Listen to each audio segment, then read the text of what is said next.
একটা ছোট গ্রামে থাকতেন রাহিম চাচা। তিনি খুব শান্ত স্বভাবের, সদা হাস্যোজ্জ্বল আর অত্যন্ত ভদ্র একজন মানুষ ছিলেন। গ্রামে সবাই তাকে ভালোবাসত, কিন্তু কিছু লোক তাকে নিয়ে মজা করত। বলতো, রাহিম চাচা বেশি ভদ্র, কেউ কিছু বললেই হেসে এড়িয়ে যান, কোনো রাগ নেই, প্রতিবাদ নেই, ওনাকে ভয় কি? গ্রামের যুবকরা প্রায়ই তার সামনে বাজে কথা বলত, ঠাট্টা করত।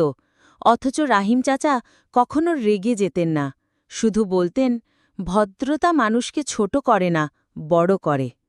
একদিন গ্রামে এক ধনী জমিদারের আগমন হয়।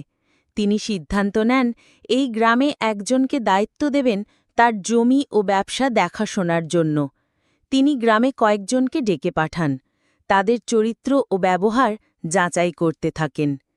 অন্যান্য প্রার্থীরা নিজেদের যোগ্যতা নিয়ে বড় বড় কথা বলতে থাকে। কেউ বলে, আমি সাহসী, কেউ বলে, আমি কারোর কথায় মাথা নিচু করি না। কিন্তু কথা বলার